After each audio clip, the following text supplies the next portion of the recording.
একটা কর্মপরিকল্পনার ব্যাপারে বলা হচ্ছিল, আমি বলেছিলাম যে আমরা এই সপ্তাহে এটা করব। হ্যাঁ, এটা কোঅর্ডিনেট করা হচ্ছে। কর্মপরিকল্পনার তো অনুবিভাগ আমাদের সম্পর্কিত এবং অন্যান্য প্রাসঙ্গিক বিষয়গুলো নিয়ে ড্রাফটটা করা হয়েছে। ড্রাফটটা এখন কমিশনে দিয়ে আমরা অ্যাপ্রুভ করবো।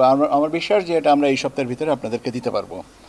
আর এরপরে মাঠ প্রশাসনে নিয়োজিত দায়িত্বপ্রাপ্ত কর্মকর্তাদের সাথে সমন্বয় কিভাবে হবে, তাদের টিওয়ারটা কী হবে, ফোকাল পার্সন আমাদের এখান থেকে নির্ধারণের ব্যাপার আছে, পরিপত্র নির্দেশনা ইত্যাদি বিষয় সম্পর্কিত যে কাগজপত্র তৈরি করা, এই বিষয়ে এখন একটা মিটিং চলছে। আমি ওখান থেকে আপনাদের সাথে কথা বলার জন্য চলে আসছি। আপনাদের সাথে কথা বলে আবার এই মিটিংয়ে যাব এবং এটা আমরা কোঅর্ডিনেট করার চেষ্টা করছি যেন আমরা একটু অ্যাহেড ইন টাইম কাজগুলোকে গুছিয়ে রাখতে পারি।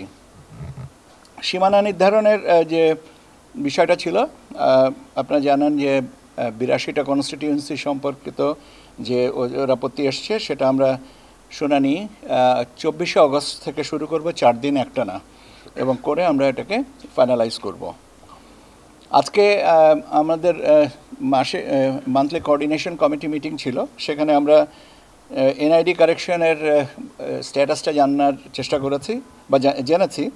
এনআইডি কারেকশনের জন্য যেগুলো রিজেকশন হচ্ছে সেগুলো আবার রিসাবমিট করছেন যে সংশোধনের জন্য, মানে আমাদের দৃষ্টিতে যেটা গ্রহণযোগ্য না এবং সে কারণে বাতিল করা হয়েছে, কিন্তু আবেদনকারীর দৃষ্টিতে সেটা সঠিক। কাজে তার এটা অ্যাপিল করার সুযোগ আছে এবং তিনি অ্যাপিল করেন। এখন আমরা সেই অ্যাপিল অনুযায়ী নিষ্পত্তি করব এবং এটার সংখ্যায় এখন অ্যারাউন্ড 80,000 সব মিলিয়ে সারা দেশে, এবং আমার মনে হয় যে এটা উল্লেখযোগ্য সংখ্যা কমে আসছে এবং আমরা বিশ্বাস করি যে আমাদের যদি ডেটা এন্ট্রিটা বেটার হয় তাহলে এটার সংখ্যা আরও কমবে।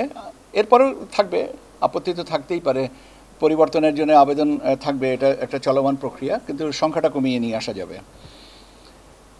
ফর্ম 2 যেটার মাধ্যমে আমাদের ভোটার নিবন্ধন হন, সেটার আমাদের বেশ কিছু ফর্ম স্ক্যান করা বাকি ছিল। সেই স্ক্যানিংয়ের ব্যবস্থাটা নেওয়া হয়েছে। মূলত প্রথম পর্যায়ে যে 2008 থেকে যখন আমাদের নিবন্ধনের ব্যবস্থাটা চালু করা হয়েছে, তারপর থেকে বেশ কিছু ফর্ম আমাদের আউট অফ স্ক্যানিং ছিল।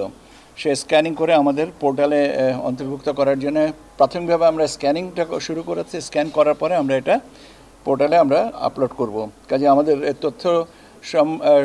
তথ্য ভাণ্ডার আরও সমৃদ্ধ হবে।